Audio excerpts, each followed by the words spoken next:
it gotta be? Just send this to Even Page, so they believe us.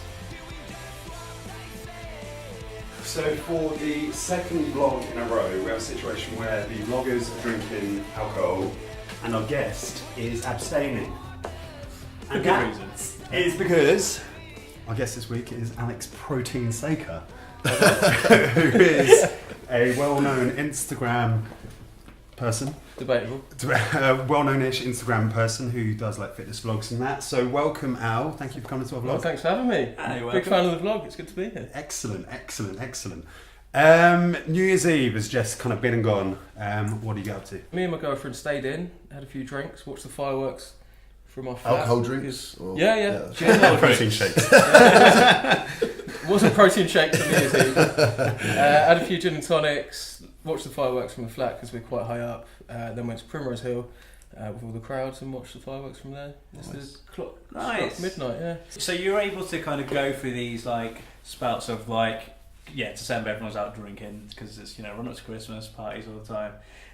But then you're able to kind of just stop that and then go straight back into, especially with January as well. I mean, it's tricky getting into work, let alone kind of getting into fitness again. Yeah, no, it is.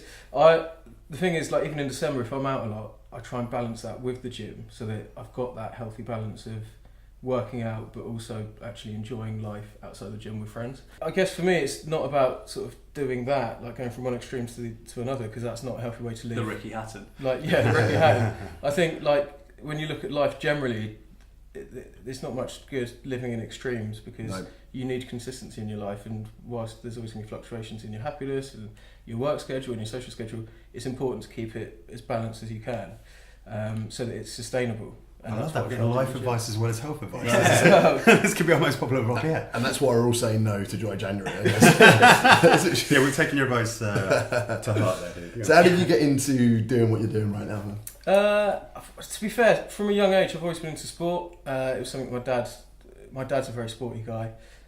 He used to play cricket for Surrey. He's always worked out as well, so he's quite well built even at the age of 51. So yeah, I was keen to start building some muscle, and then from there I just found that I really enjoyed it. Just sort of that, I guess for me it's about competing with myself. It's not necessarily a case of vanity. No. It's about going in there and doing more than I did the last time I was in the gym. And sort of pushing myself. So with that whole Instagram thing, like, I guess everyone, ourselves included, social media came along and then it became a lot easier to promote yourself. At what point did you find you've got 10,000 followers now? Right, I can really make a go of this. I'm going to start doing it regularly. I'm going to build myself a profile and do something. Yeah, the funny thing is, Protein Saker started as a joke because protein Much shake. like front room. And that was Yeah, no, I'm here. It was a bit of a joke because obviously I've always been a bit of a gym head. So me and a couple of guys in the office just had a bit of a laugh one day and somehow came up with Protein Saker as a play on words of protein shaker. And from then I thought, well, actually, that's quite clever. I think it is clever because I fell hook, line and sinker for it. Well, there you go. I was like, I thought your name was Protein Shaker. Well, that's exactly it. So, Alex Shaker. yeah. It's By the like, way, I don't think that's the point. Anyway. yeah, I probably get a lot. It's just me. Yeah, and then I just sort of started documenting how I stay fit because obviously I work with Vish and it's a pretty full-on job.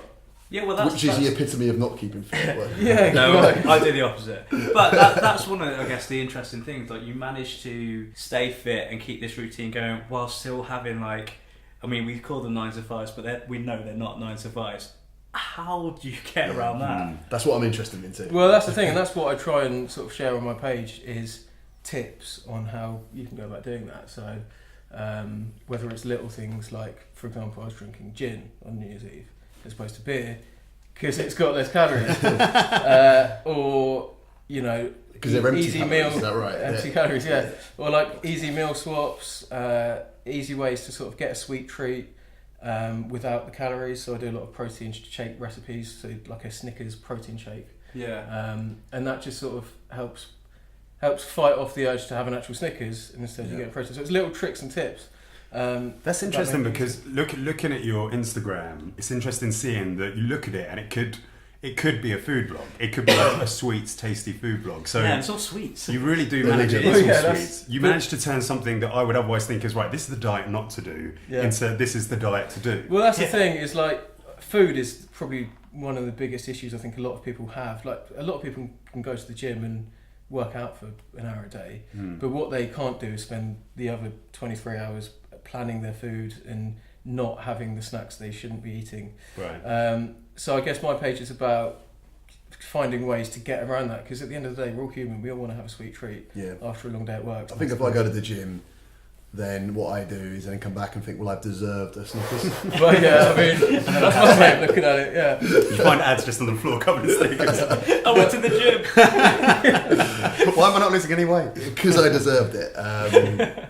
So what are the quick wins? Because I was saying before you came over that, yeah, it's not just 9 to 5. It isn't. And like, we were feeling sorry for those people that even have to do that commute into London, for example, and they're going back on the train. They don't get into like 9 o'clock sometimes. It's like, how do you do it? Because like, for me, like, that is the hardest part. I mean, you can always make time for the gym. I think you can, but the bit of trying to make the preparation and the organisation, that's the part for me that goes out the window every single time. Yeah, and it's really tricky. But the thing is, these days, there's so many easy ways to get around it in terms of snacks. So if you're at the train station, 10 years ago you would have had to get a Mars bar, but these days you could grab like a protein energy ball. They even have protein shakes. Yeah, bounce ball.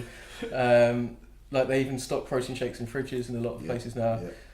You've got Pret at most stations, which has the little protein pots with like egg and spinach in. So it's just about making conscious decisions. It's easy at the end of a long day to grab a Mars bar because you're knackered and you think, oh, I deserve it, but you're never going to feel good after that Mars bar. Whereas you feel a bit, I think, in the long term, you feel better making small conscious decisions to buy the healthy alternative than you would for that instant moment of gratification. Yeah. What about like calorie counting? Is that something that you should do you think? Or because I know like some people say like you can kind of be kind of too much down that route, or what do you think?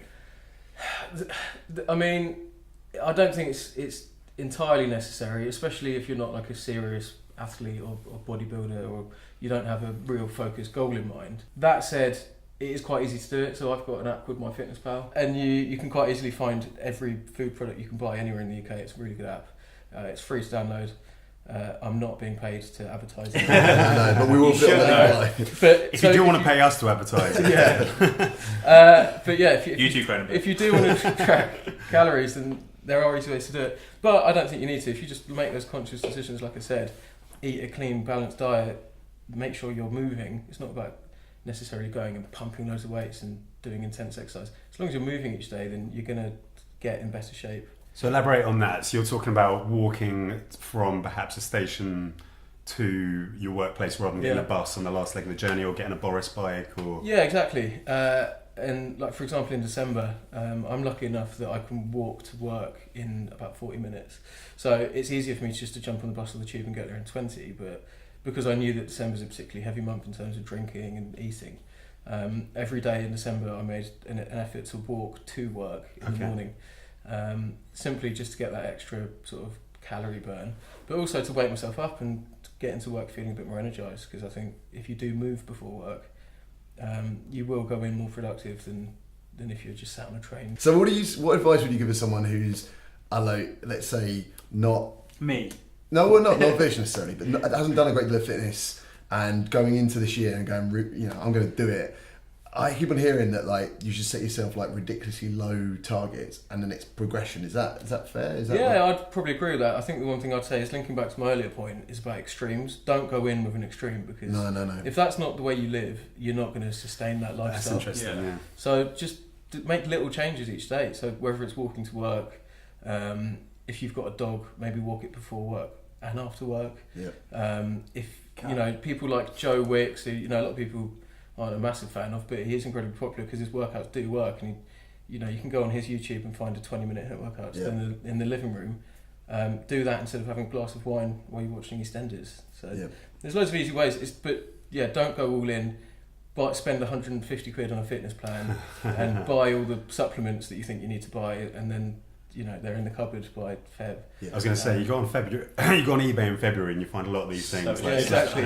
It's everyone's after a quick fix, but if you want to get into the sort of shape where you have a six pack, for example, that takes a long time. It doesn't happen overnight. So just make little changes and eventually you'll get there. We're talking about a £150 fitness plan. You've actually got your own fitness plan. What That's segue not that was. £150. That was a great segue. Yeah, I've written a workout plan called the Busy Man Muscle Plan. Is that for any busy man or busy man with muscles? It's for busy men that want muscles. Okay, yeah. that's right. That's So and women. You did. There's a female one. There's the Busy Woman workout as well. But yeah, that's just a plan for, I guess, busy people like myself. Yep. And it's adaptable. You can do 5 days a week. You can do 4. You can do 3 days a week.